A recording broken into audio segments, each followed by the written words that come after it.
que l'hélicoptère dont on ignorait à peu près le sort, on savait que les Américains avaient perdu un hélicoptère au-dessus du détroit d'Ormuz ces dernières heures. Eh bien, Donald Trump vient d'indiquer que ce sont les Iraniens qui l'ont abattu. Les Iraniens ont abattu un hélicoptère de ce type-là, c'est-à-dire un hélicoptère Apache avec 2 hommes à bord qui seraient sains et saufs au-dessus du détroit d'Ormuz. Les États-Unis se doivent de riposter à cette attaque, vient d'indiquer Donald Trump. Autrement dit, cette frappe iranienne, mais vous allez nous confirmer la manière dont ça a pu se passer, est en train de relancer vraisemblablement la guerre, non plus seulement entre Israël et l'Iran via le Hezbollah, mais la guerre telle qu'on la connaît depuis le 28 février, entre l'Iran d'un côté, les États-Unis de l'autre. D'abord, est-ce que vous connaissez ce type d'hélicoptère, Bertrand Villemer? Je rappelle que vous êtes un ancien pilote.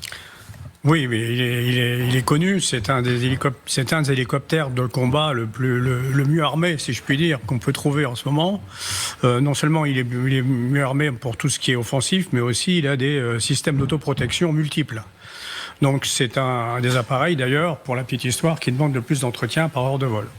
Voilà, donc c'est vraiment une machine de guerre. Pour quel type de mission sont employés ces hélicoptères par les forces américaines? Alors c'est de l'attaque au sol, de l'appui et de l'attaque au sol. Et un peu d'observation. Mais le problème d'un hélicoptère, c'est que c'est vulnérable. Donc il faut vraiment avoir la souveraineté aérienne pour faire voler des hélicoptères. Pourquoi? Parce qu'un hélicoptère, c'est lent, et en principe, ça vole bas. Et ça délivre un armement à des vitesses lentes. Donc le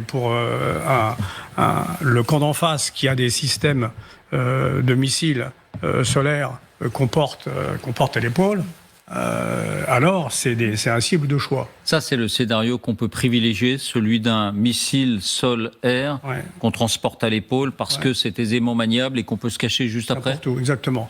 Alors, ils ont un missile qui est extrêmement performant, qui est un missile russe, qui s'appelle le missile Verba, qui est d'une génération très récente, puisqu'il date de 2012, si ma mémoire est bonne. Et ce missile peut éviter les leurres. C'est-à-dire que quand on est accroché par un missile qui a une tête thermique, c'est-à-dire qui va s'accrocher sur un point chaud, alors le pilote peut envoyer des leurres, c'est des espèces de petits feux d'artifice qui sont derrière. Comme ça, le missile il va exploser sur ces feux d'artifice et pas sur l'hélicoptère. Et le missile russe, donc ce missile Verba, il est fait pour éviter les leurres. C'est-à-dire qu'il discrimine la signature, sans rentrer dans le détail. Et donc c'est tout à fait possible que ce soit ce type de missile, avec une fusée de proximité qui a explosé assez loin de l'appareil, puisque l'équipage est sain et sauf. Donc je pense que l'appareil a été criblé, et l'appareil a pu se poser, dans des conditions peut-être un petit peu acrobatiques, et l'équipage a été sauvé. Donc l'appareil n'a pas explosé en vol. D'accord. Donc quand Donald Trump emploie le mot abattu, là il laisse entendre que les pilotes n'auraient pas pu poser son hélicoptère. Mais si vous dites abattu, ça peut aussi vouloir dire qu'il a réussi à poser en urgence son hélicoptère. Il l'a probablement posé en urgence, parce que pour que l'équipage soit sain et sauf, il n'y a pas d'autre solution. Ça ne marche pas avec les parachutes comme dans les avions de chasse. Il n'y a pas de parachute et il n'y a pas de éjectable. Pour passer à travers le rotor, c'est pas possible. Donc, ça a été essayé par les Russes, mais ça n'a pas marché. Non. Éjecter le rotor, par exemple. Oui, c'est possible aussi, oui. Donc là, il est clair qu'il s'est posé dans des conditions probablement assez acrobatiques. L'appareil étant cassé, au-dessus de l'eau, probablement aussi. Et puis, ils ont des systèmes de sauvetage, ils ont des West, etc. Et puis, l'équipage s'est fait récupérer dans l'eau, probablement. Est-ce que cette action de l'armée iranienne, des gardiens de la révolution iranienne, peut-elle être considérée comme une marque d'escalade dans cette sorte de cessez-le-feu avec des exceptions qui prévalaient jusque-là? Daphné, ancienne correspondante au Pentagone. J'ignore en fait, je veux juste, par souci de précaution, je ne sais pas encore, en regardant l'AFP, je ne sais pas encore si cet hélicoptère est le même que celui dont on a parlé ce matin dans l'actualité. Donc je ferai preuve de prudence sur le fait de savoir s'il a été abattu au-dessus du détroit d'Ormuz comme le premier. C'est peut-être le même, mais je l'ignore. On ne sait pas si ça se trouve, l'hélicoptère était dans l'espace aérien iranien. Est-ce qu'il y a eu des modalités dans le cessez-le-feu qui se souciait de ce type de choses, qui de fait interdisaient, par exemple, aux États-Unis certains périmètres. Donc, je ne sais pas. Est-ce que les Iraniens vont plaider la violation de l'espace aérien? Je n'en sais rien. Donc, effectivement, mais alors, le problème, c'est que quoi qu'il arrive, cet événement-là, il est de nature à réenflammer ce conflit qui était un peu sous le boisseau. Et ça ne va sans doute pas arranger Trump du tout, même il sera très difficile pour lui de ne rien faire, de ne pas réagir, parce que quand même, un hélicoptère américain qui est abattu, c'est symboliquement problématique pour les États-Unis, en plein cessez-le-feu, et ça ne va pas l'arranger du tout, comme je le disais, parce que, on le sait, Donald Trump ne veut qu'une chose, c'est réussir à parvenir à cet accord avec les Iraniens, dont il dit qu'il est proche. Donc ça tombe très mal. Cette guerre, elle est impopulaire depuis le début.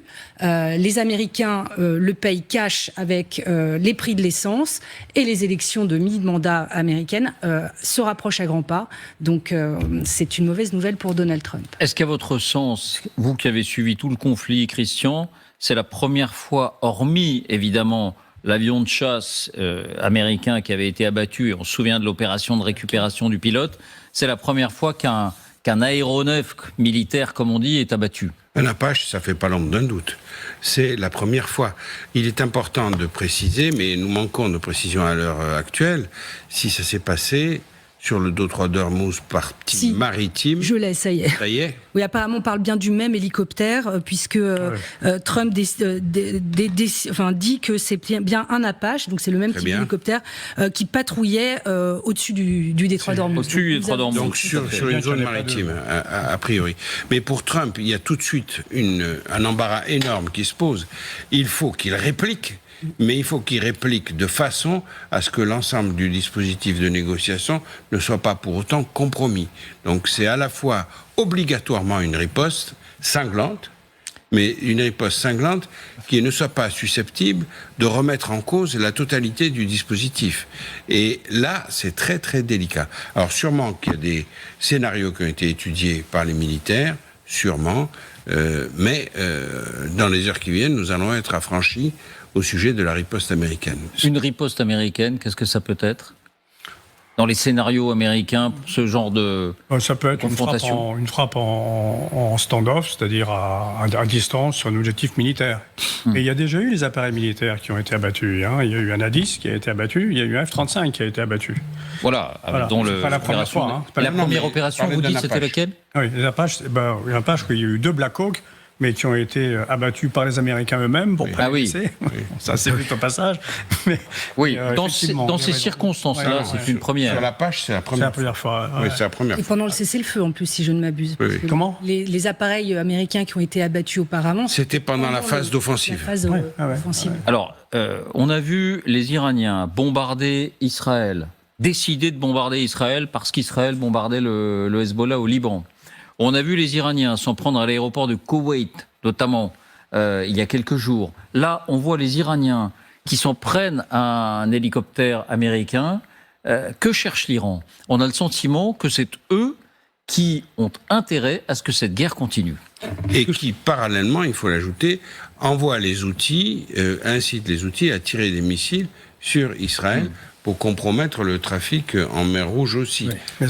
Mais là, sur la guerre qui nous occupe, et sur le détroit d'Ormuz qui nous occupe, on a l'impression que ce sont les Iraniens qui souhaitent que les hostilités reprennent. Et ce que ça montre là, en tout cas ponctuellement, c'est si on se pose la question qui a la supériorité aérienne au-dessus du détroit d'Ormuz, personne ne peut répondre. La preuve, c'est pas les États-Unis qui ont la supériorité aérienne. Sinon, ils n'auraient jamais envoyé un Apache dans ces conditions-là. Parce que là, c'est une cible de choix pour un missile. Donc, c'est une guerre, c'est une drôle de guerre au niveau technologique, si je puis dire, surtout côté iranien, avec une capacité de souveraineté aérienne qui n'existait pas avant, malgré tout ce qu'on peut avoir comme radar, comme avion de chasse, comme AWACS, etc. Oui, Jean. Je voudrais revenir à votre question tout à l'heure. Est-ce que les Américains vont riposter? Est-ce que là, on va vers une escalade? Alors, il faut se rappeler quand même des précédents d'avions de chasse ou de matériel militaire qui ont été abattus, endommagés par une puissance adverse. Rappelez-vous, en novembre 2015, il y a un avion russe qui s'est fait abattre par les Turcs, qui a tué un des 2 pilotes. Donc, si ça y est, là, ça va taper. C'est au-dessus de la Syrie, au-dessus de la frontière. Ils n'étaient pas en guerre. Ils n'étaient pas en guerre. C'est pas très loin là quand même, parce que les Russes en Syrie, c'était quand même une zone très très très disputée. Et il y a eu une crise et à la fin, c'est terminé par des excuses du président au bout d'un an du président Erdogan. Donc en fait, ça dépend de ce que va vouloir faire Trump. Est-ce qu'il fait passer avant tout les négociations ou est-ce qu'il veut riposter pour montrer qu'il est fort? Deuxième élément que je voulais souligner, c'est quand même on ne sait pas ce qui se passe en Iran. On ne sait pas si le gars qui a tiré ça, il a reçu l'ordre de Téhéran. Ça peut être aussi un soldat ou une unité qui décide, ce qu'on appelle des rogues, des gens qui n'obéissent plus aux ordres et qui tirent à vue. Et la fameuse décentralisation des forces armées des gardiens de la Révolution. Exact. Ouais, c'est peu crédible quand même, si je peux me permettre, Jean, parce que c'est possible. Ça ressemble quand même à une action bien ordonnée et bien menée, parce que c'est sûrement pas très facile, et ça fait appel à du matériel très sophistiqué, comme vous venez d'expliquer, Général. Et j'ajoute une chose, ça fait effectivement depuis plusieurs heures qu'on sait qu'un hélicoptère américain est tombé, en tout cas qu'il a connu une avarie, on en ignorait la cause, on subodorait qu'il pouvait s'agir des Iraniens, et il n'y a pas eu un mot des Iraniens. C'est-à-dire qu'à l'heure qu'il est, cette opération militaire n'est pas assumée ou revendiquée par les gardiens de la Révolution. Un dernier mot de fin, Oui, juste, Daphné. Là je vois les déclarations de Trump précisément, et il dit lui-même que les États-Unis, même si les pilotes sont vivants, devront nécessairement répliquer à cette attaque. Fin de citation. Donc, déjà, la menace, elle est posée. Et par ailleurs, pour peut-être avancer une hypothèse, est-ce que ce n'est pas également une réponse de l'Iran aux frappes répétées israéliennes sur le Liban? Ils ont prévenu qu'ils respecteraient le cessez-le-feu tant qu'Israël le ferait aussi. Ce n'est pas le cas, comme on l'a vu à Tyr encore ce matin. Donc c'est peut-être aussi un coup de chaud dirigé contre le meilleur allié d'Israël. Donald Trump prépare une nouvelle opération militaire contre l'Iran. Nom de code, Massu. Nouveau nom, nouveau mode opératoire. C'est ce qu'ont fait savoir plusieurs responsables de la Maison-Blanche à NBC News. Le président américain est prêt à finir le travail. Écoutons-le. Je ne pense pas que l'on ait besoin d'aide pour l'Iran. Nous les avons vaincus sur le plan militaire. Soit leurs dirigeants feront ce qu'il faut, soit nous terminerons le travail. Allons plus loin pour comprendre ce qui se joue en ce moment. J'ai le plaisir d'accueillir le général François Chauvency. Bonjour général, consultant géopolitique pour LCI. Sébastien Abyss, bonjour. Chercheur associé à l'IRIS, directeur du club Déméter. Gwendoline de Bono, bonjour. Grand reporter pour TF1 et pour LCI. Alain Pirot, bonjour. Bonjour. Journaliste spécialiste des questions de défense et du Moyen-Orient. Partons tout de suite aux États-Unis. Retrouvez Sonia Dridi, correspondante à la Maison-Blanche pour TF1 LCI en direct de Washington. Bonjour Sonia, le Pentagone prépare donc une nouvelle opération. Après Fureur épique, voici Opération Massu. Oui, ce sont des informations de NBC News et eh bien, selon des responsables proches de l'administration, si les États-Unis redémarrent une nouvelle opération, donc ce n'est pas confirmé, mais en tout cas, il y a déjà des plans évidemment qui sont prêts au Pentagone et un nouveau nom a été donné, l'opération Massu. Donc ce sera le nouveau nom de la nouvelle opération si les États-Unis décident de reprendre les hostilités. On sait, selon plusieurs informations, notamment par CNN, que des sources de l'administration ont confié à ce média que Donald Trump était extrêmement frustré. Il était plus enclin aujourd'hui à reprendre les hostilités qu'il y a encore quelques quelques jours.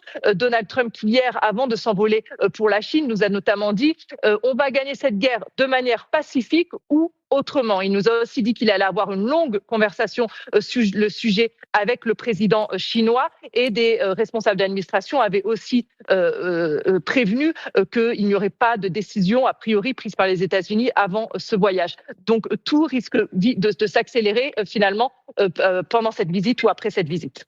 Merci beaucoup Sonia Dridi, correspondante pour TF1 LC à la Maison-Blanche, en direct de Washington. Gwendoline, Donald Trump prépare sa prochaine opération en Iran ? En tout cas, ce qui est certain, c'est que tant qu'il n'a pas obtenu ce qu'il a déclaré comme étant ses objectifs, c'est-à-dire la sortie de l'uranium hautement enrichi et l'arrêt de l'enrichissement pour une longue période, Donald Trump ne quittera pas l'Iran. Je ne crois pas qu'il cherche une voie de sortie à tout prix. Donc peut-être qu'il y aura des discussions, ce ne sera pas la majorité des discussions avec les Chinois, mais évidemment que ça fera partie des discussions. Je ne suis pas certaine non plus que les Chinois puissent forcer les Iraniens à arrêter quasiment leur programme nucléaire, parce qu'ils ont lié leur survie politique à ce programme nucléaire. Et donc s'il n'y a pas quelque chose qui est donné par les Iraniens, quelque chose d'important, pas la réponse qu'ils ont fait la dernière fois, oui, il y aura une nouvelle opération militaire. Et par ailleurs, évidemment que cette opération, elle est déjà planifiée ou en cours de planification. Parce que voilà, les militaires ne vont pas se réveiller. Évidemment que tout ça est en cours de planification. Planifié, je ne suis pas sûre qu'elle s'appellera Massu exactement. Oui, le nom peut encore changer. Ah oui, le nom peut complètement changer. Mais évidemment que les militaires, les généraux américains planifient cette opération. Général Chauvency. Et alors, j'ai regardé un peu le nom de code, parce qu'on en a discuté tout à l'heure. Alors, c'est Sledgehammer. Sledgehammer. En fait, c'est un marteau de forgeron. Alors, moi, je me suis référé tout de suite à cet Automatix dans Astérix. Hein, c'est en gros, on va taper très fort. Oui. La face. Symbolique, oui, du voilà. nom Donc de je crois que le message, je ne sais pas effectivement s'il ne va pas changer. Ce titre, enfin c'est une nom d'opération. Il faut savoir que dans les armées anglo-saxonnes et otaniennes, sauf la France, quand on donne un nom de code à une opération, c'est tout l'esprit de la mission de l'opération qui est dans le nom de code. Et quand on dit frapper avec un marteau de forgeron dans le cadre d'une opération, ça veut dire qu'on va essayer de faire très mal pour forger et reformater en quelque sorte, particulièrement par un peu informatique, ce qui est en face. Donc déjà, ce nom d'opération est très significatif. Alors, il changera peut-être, mais néanmoins, il est important pour dire qu'en fait, ça va être fait avec très grande force. Maintenant, autre aspect, est-ce que le nom de code tel qu'il est présenté aujourd'hui signifie vraiment qu'il va y avoir une opération ? Est-ce que c'est pas aussi un moyen de contourner le vote du Congrès en mettant une nouvelle opération qui donnerait dans ce cadre-là 60 jours supplémentaires à partir du début de cette opération, puisque l'autre, on a décidé qu'elle était finie. Faut pas oublier.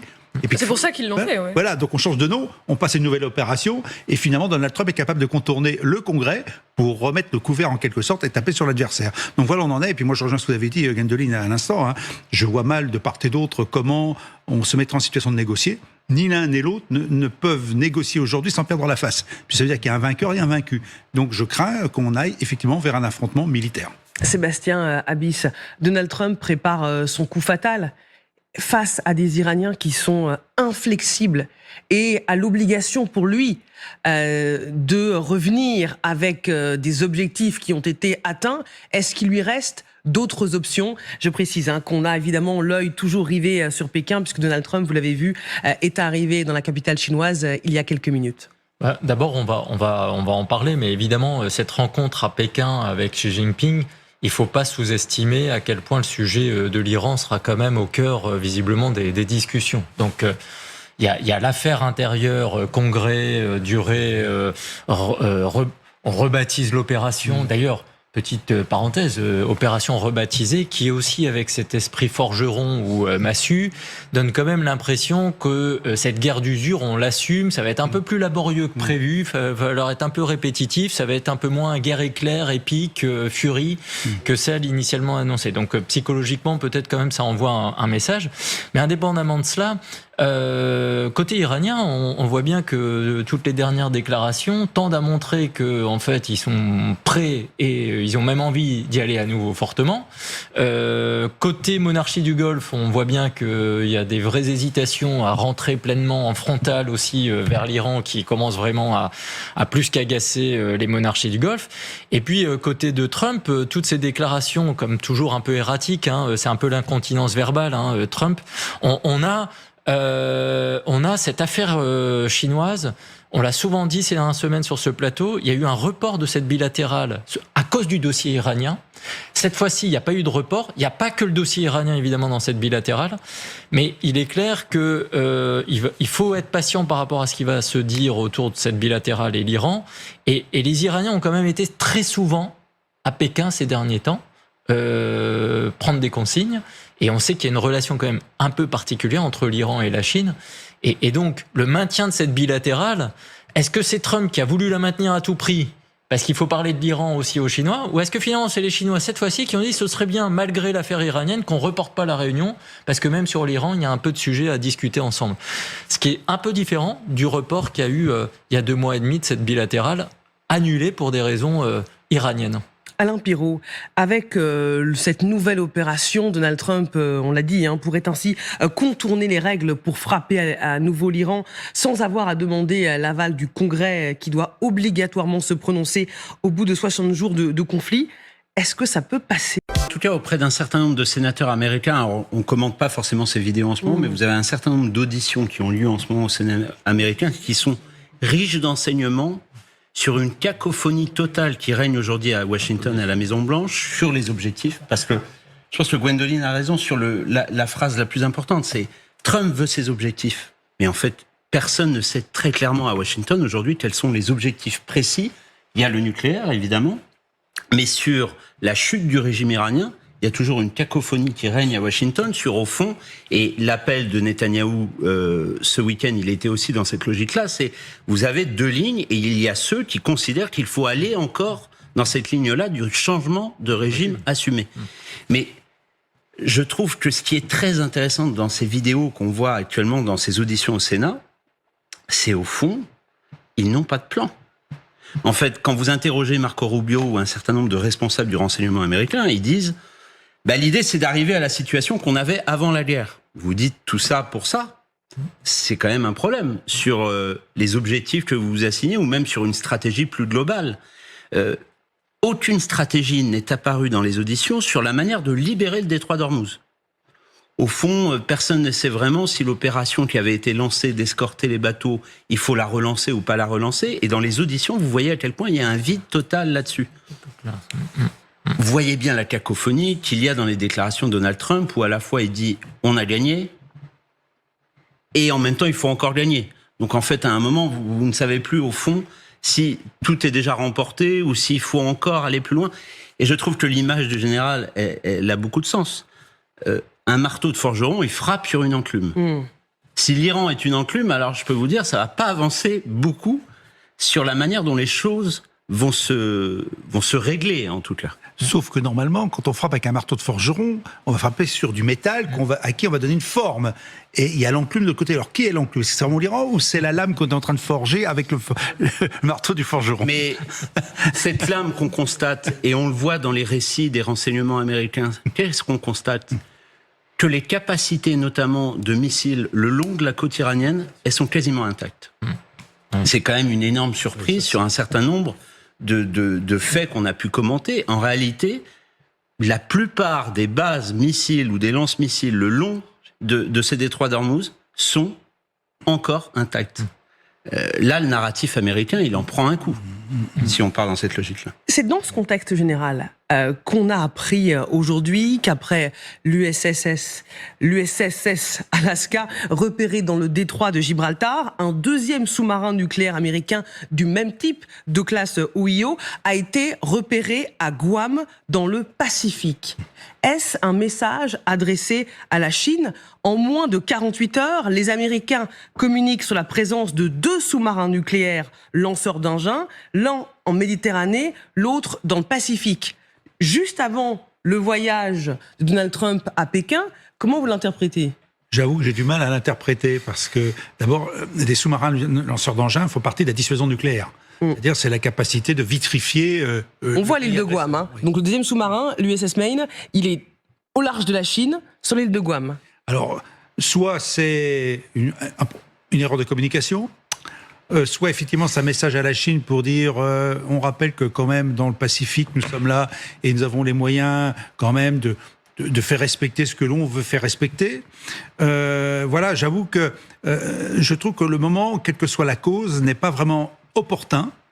Sortir un sous-marin nucléaire lanceur d'engins dans le contexte actuel d'une visite en Chine de la part de Trump, alors qu'il est à Pékin aujourd'hui, et qu'on en fasse la publicité en quelque sorte. Il faut voir comment c'était communiqué, mais je pense que c'est l'état-major de la marine américaine qui l'a communiqué, enfin je ne sais pas qui l'a communiqué, mais quand même c'est surprenant, et je dirais que, alors dernier point aussi, c'est que, reprenant un peu ce que je dis il y a quelques instants, c'est un moyen pour Donald Trump de rappeler que c'est une grande puissance nucléaire, qu'elle a les moyens de faire, et qui rappelle à tout hasard à la Chine, des fois qu'elle n'aurait pas compris, que tiens, oui, j'ai un sous-marin qui est pas là, qui est pas loin, et qui pourrait faire quelque chose. N'oublions pas non plus que la Chine aujourd'hui était, il y a 4-5 ans, à 300 têtes nucléaires, en gros.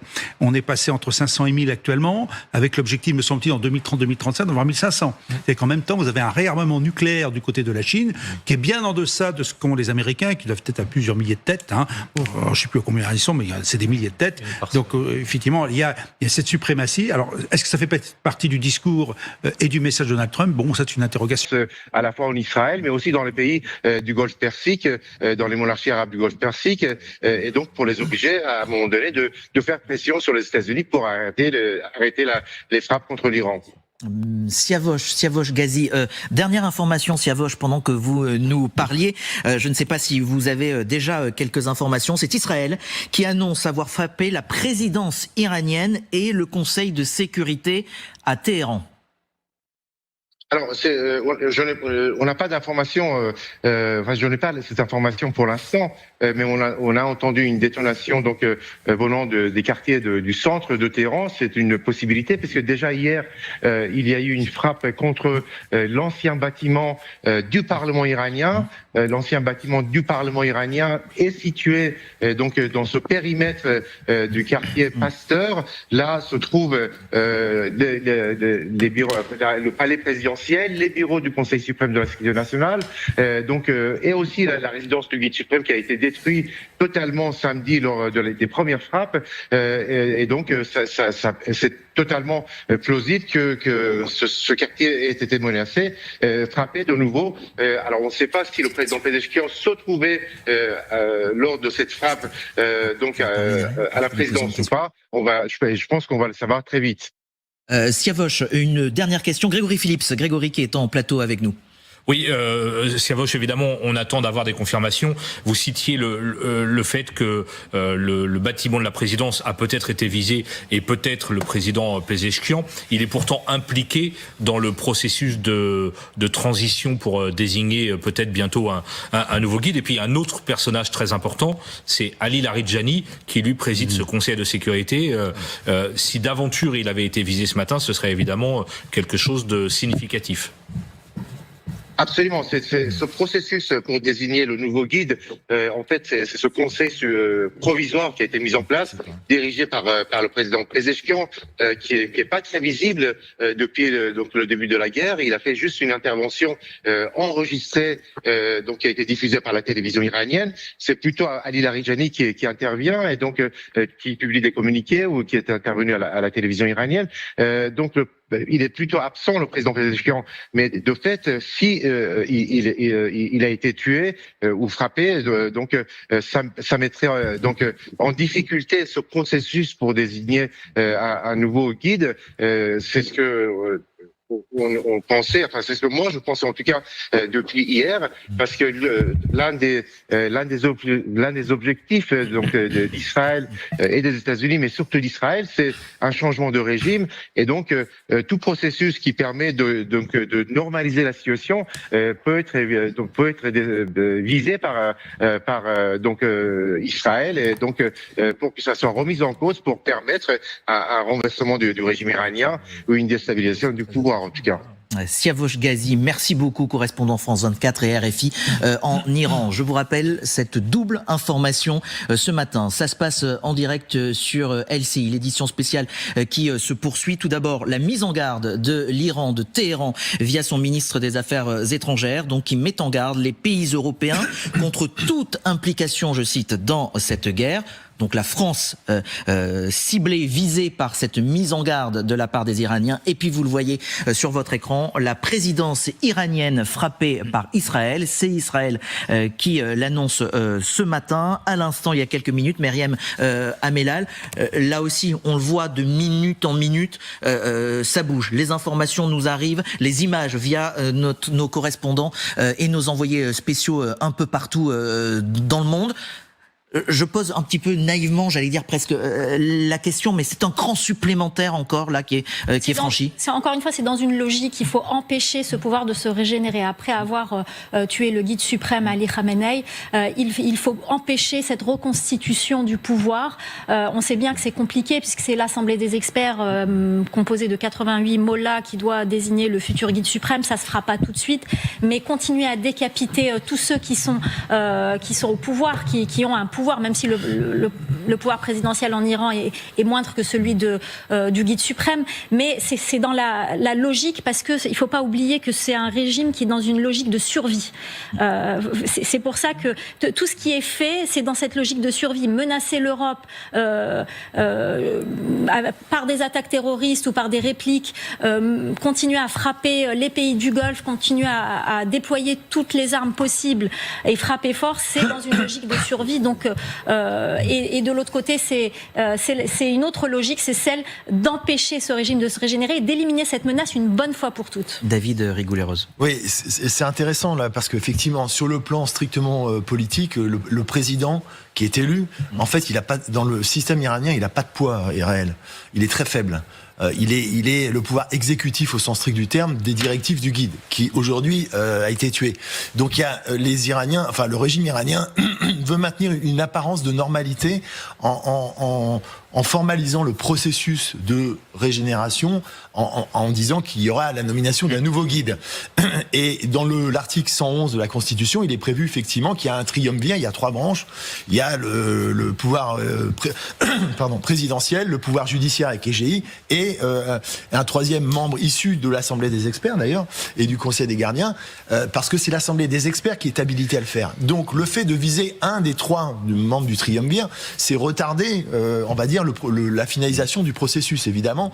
Donc il y a une dimension politique forte, même si le président lui-même n'a pas de pouvoir. C'est le paradoxe de la situation. Donc là, ce sont, Grégory Phillips, plus que des symboles qui sont visés ? Oui, c'est le palais présidentiel, le bâtiment qui abrite le Conseil de sécurité. Donc ce sont toujours dans ce quartier ou à proximité du quartier Pasteur où était la résidence de Khamenei. Ce sont évidemment des lieux de pouvoir. Maintenant, la question, et on s'était posé la question samedi matin après la frappe contre le palais de Khamenei, c'est de savoir si ces hautes personnalités iraniennes étaient présentes ou pas. C'est évidemment beaucoup trop tôt pour le dire. Si d'aventure les Israéliens tentaient d'éliminer le président Pezeshkian, tentaient d'éliminer Ali Larijani, qui semble être la figure en ce moment qui gère un peu les affaires à Téhéran, se pose la question de quelle transition. Vous vous souvenez de Trump qui, au New York Times, il y a 48 heures, a dit « Ah, mais j'ai 3 candidats pour prendre la suite ». Imaginant peut-être un scénario à la vénézuélienne, on trouverait quelqu'un de US compatible, un peu comme Delcy Rodriguez l'a été après la capture de Maduro. À ce stade, je ne vois pas de personnalité appartenant au système iranien qui serait compatible avec un changement ou une transition du régime acceptable par les États-Unis, d'autant plus si on élimine par exemple quelqu'un comme Pezeshkian, qui certes avait des pouvoirs limités, mais dont on aurait pu imaginer que peut-être il aurait pu transiger vers une transition. Rouhani. Ou Hassan Rouhani, qu'on a présenté un temps comme un réformateur. L'autre information, Grégory, on va quitter justement ce qu'on disait du côté des attaques qui ont été menées, notamment du côté des centres et des lieux de pouvoir pour cette mise en garde de l'Europe par l'Iran. On s'interrogeait sur qui était visé, notamment dans cette déclaration du ministre des Affaires étrangères iranien. On a un peu plus de détails, les voici. L'Iran met en garde les pays européens contre toute implication de la guerre l'opposant à Israël et aux États-Unis, après que l'Allemagne, la France et le Royaume-Uni se sont dit prêts à des actions défensives pour détruire les capacités militaires iraniennes. Ce serait, je cite, un acte de guerre. Tout acte de ce type contre l'Iran, considéré comme un geste de complicité avec les agresseurs. Voilà, tout acte de ce type serait considéré comme un geste de complicité avec les agresseurs. Bon, là, il n'y a plus de doute, général. Et Valérie, peut-être, la France est clairement visée. Oui, la France, l'Allemagne, le Royaume-Uni, c'est-à-dire ceux qui ont clairement annoncé qu'ils allaient faire respecter leurs capacités défensives pour leurs alliés et pour eux-mêmes, en détruisant, et Grégory le rappelait tout à l'heure, à la source ceux qui lancent des missiles ou des drones.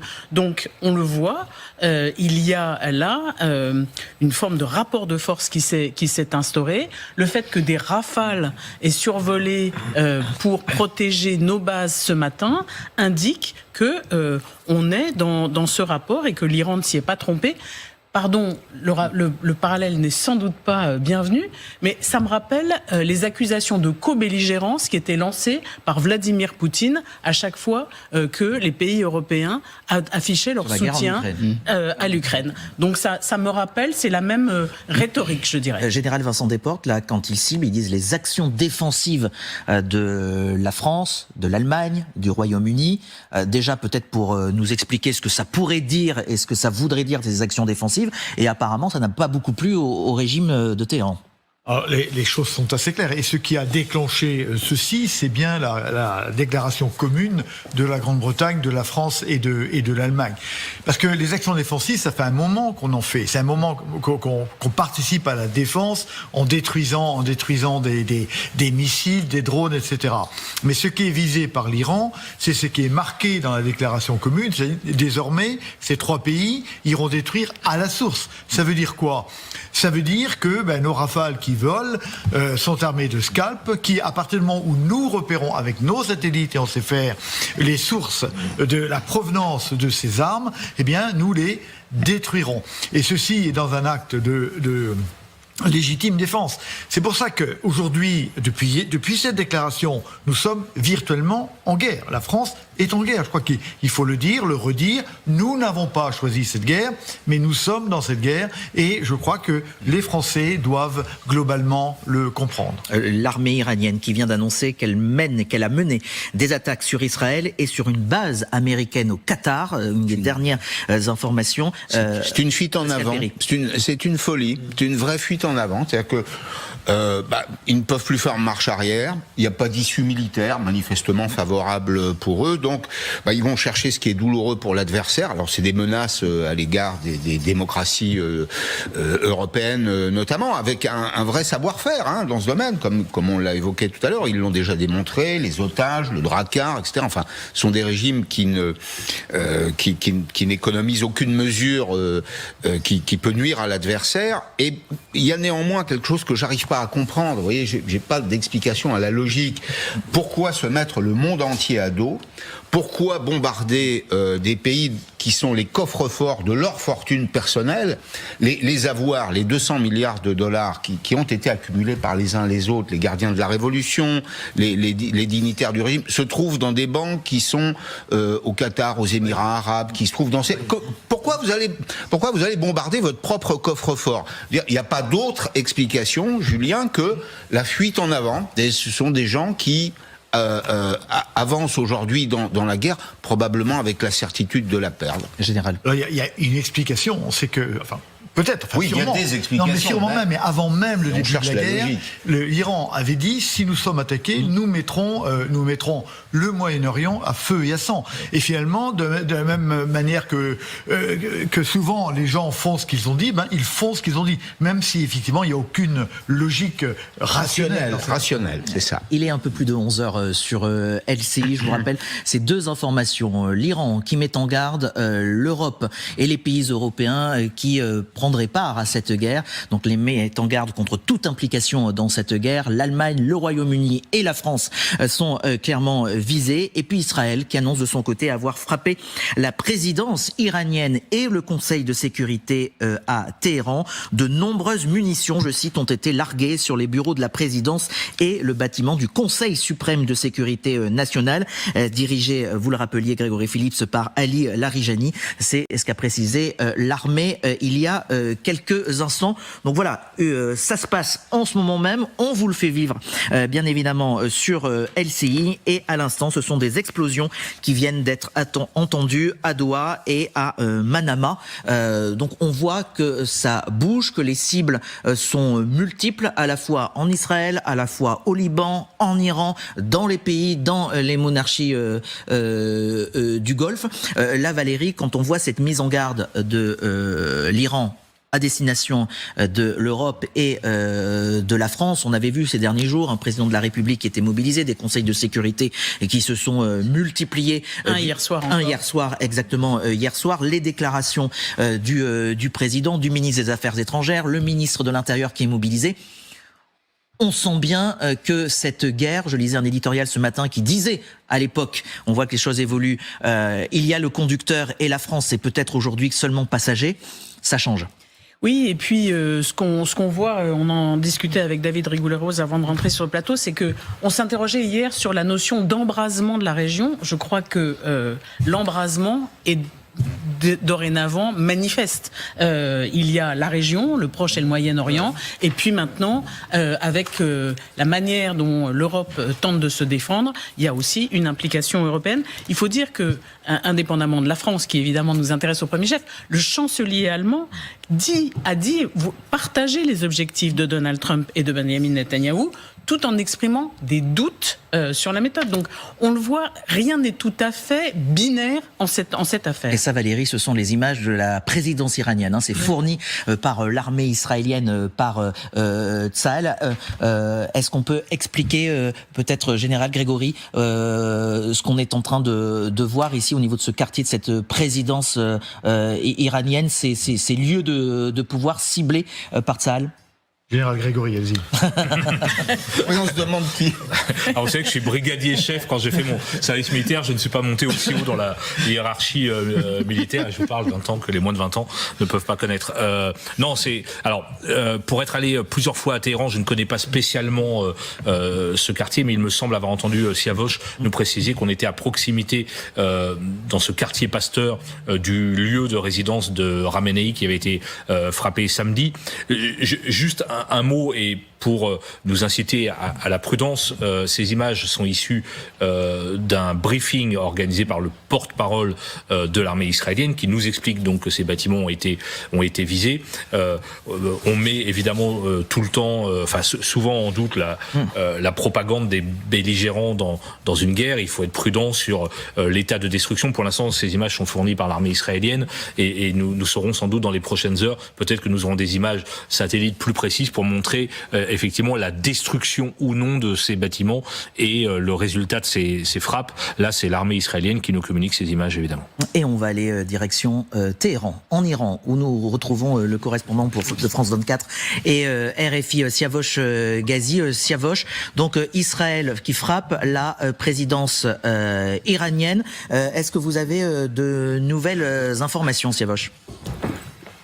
J'ai essayé de vérifier donc confirmation de ces frappes sur le bureau sur le palais présidentiel. Et en fait, il n'y a aucune confirmation côté iranien, donc faisant état d'une frappe contre ce quartier de Pasteur qui est dans le centre de Téhéran pour l'instant. Donc, il faut attendre pour voir s'il y aura une confirmation. En général, les médias officiels iraniens annoncent très rapidement de telles choses. Par exemple, il y a hier une autre information, une autre alerte qui avait été lancée par l'armée israélienne en demandant aux habitants du quartier de la prison d'Evin d'évacuer leur maison, les appartements,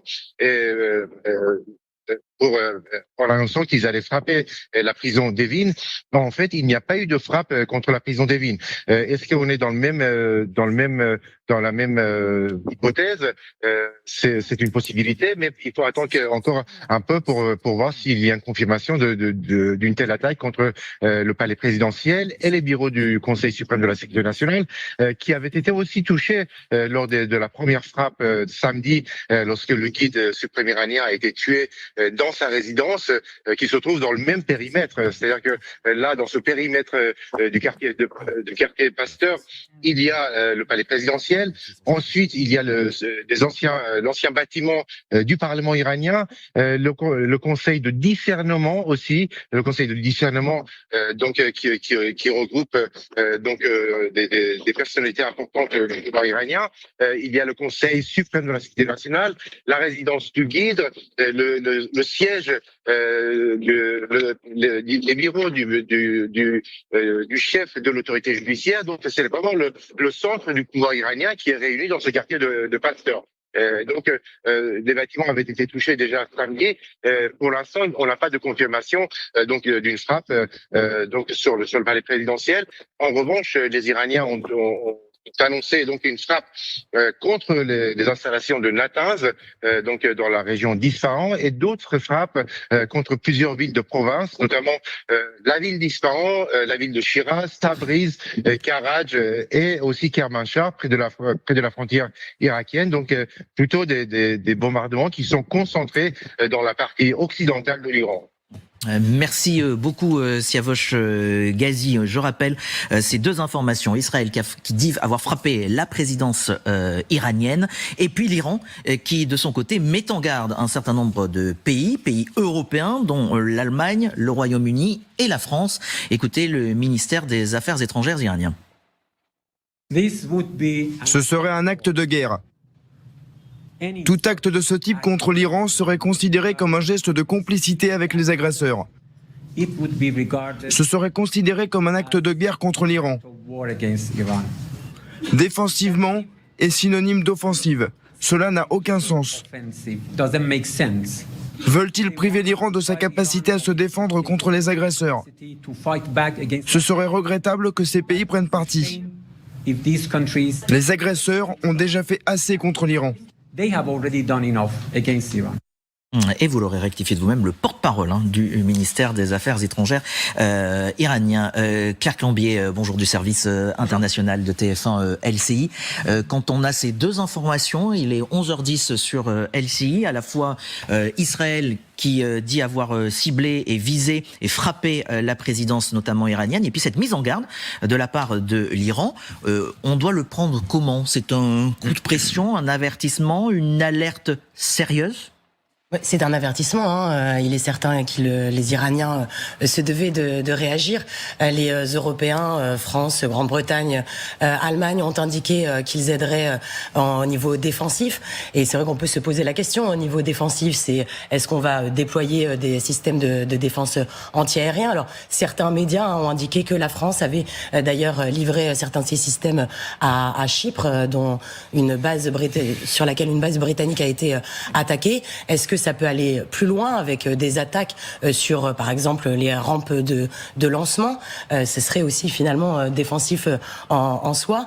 Donc, il y a un risque effectivement d'élargissement de cette guerre, avec la question qui est quand même assez importante sur Chypre, territoire européen. Alors pour l'instant, c'est la base britannique qui est attaquée, qui, si je ne m'abuse, ne fait pas partie de l'Union. Elle a un statut, c'est bien bien ça. C'est un statut très particulier, issu de la colonisation à l'époque des Britanniques de l'île.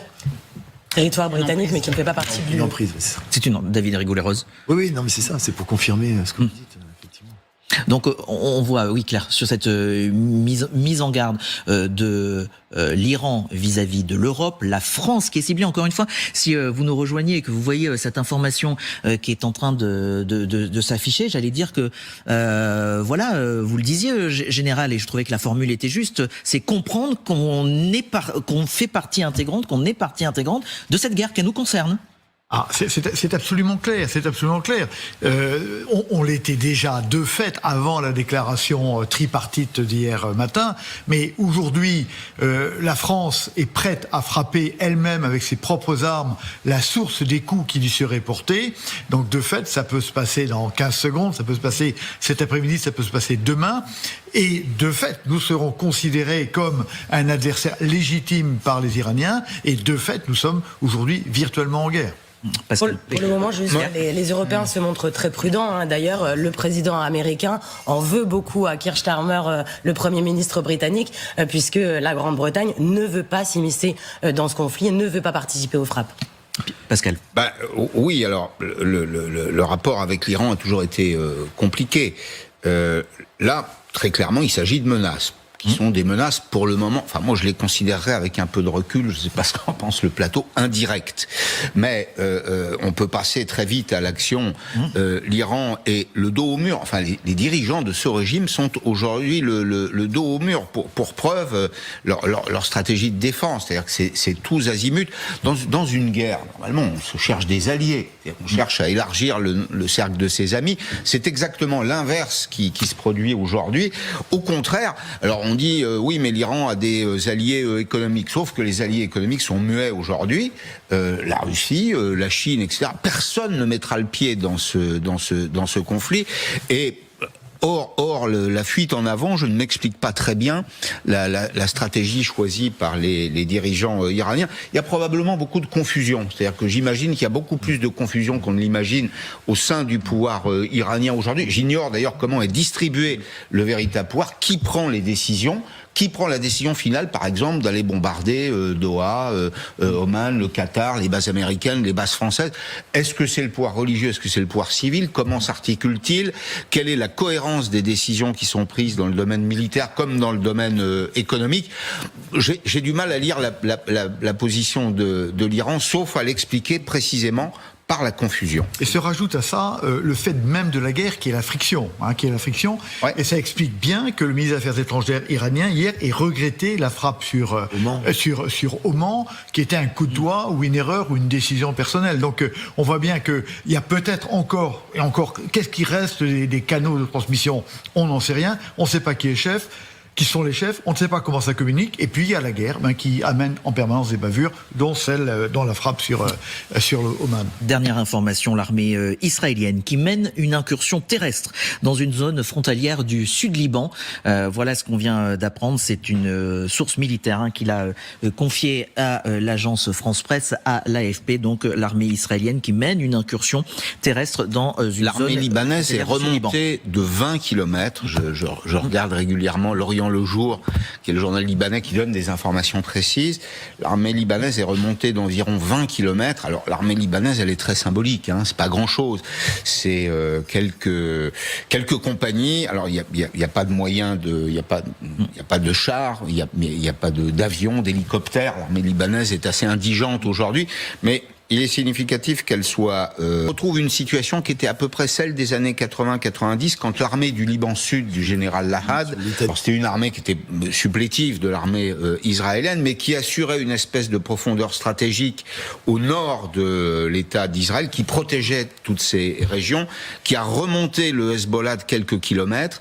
Aujourd'hui, il est vraisemblable que les dirigeants du mouvement Hezbollah se trouvent plutôt à Beyrouth qu'au sud Liban, avec toutes les difficultés que ça représente. Vous l'avez montré à plusieurs reprises. C'est une ville très dense. Et quand on bombarde un centre du Hezbollah, nécessairement, il y a des victimes collatérales. Alors, je vous parlais de cette incursion terrestre de l'armée israélienne dans une zone frontalière du sud Liban. On va retrouver notre correspondant Arthur Saradin. Arthur Saradin, sur place à Beyrouth, au Liban. Oui, je me trouve en ce moment près de la ville de Saïda. On est à presque 1 heure au sud de Beyrouth et ces embouteillages monstres de personnes qui fuient le sud de Liban. Ils se sont pour la plupart dirigés vers Beyrouth, vers le nord du pays. Certains sont dans leur voiture depuis déjà une journée pour fuir les localités du sud Liban qui ont été bombardées par l'armée israélienne. 27 ont reçu des avis d'évacuation aujourd'hui, 52 hier. On parle même de Libanais qui tentent de rejoindre la Syrie par le nord. Des milliers d'entre eux d'ailleurs seraient passés du côté syrien hier. On entend aussi ces ambulances qui sont prises dans ces embouteillages. Le ministère de la Santé libanais parle de plus d'une 50aine de morts, mais estime encore qu'il y a des victimes qui n'ont pas été comptabilisées dans le sud du Liban, où on se rend et où l'armée israélienne a intensifié ses bombardements depuis quelques heures. Arthur Saradin au Liban.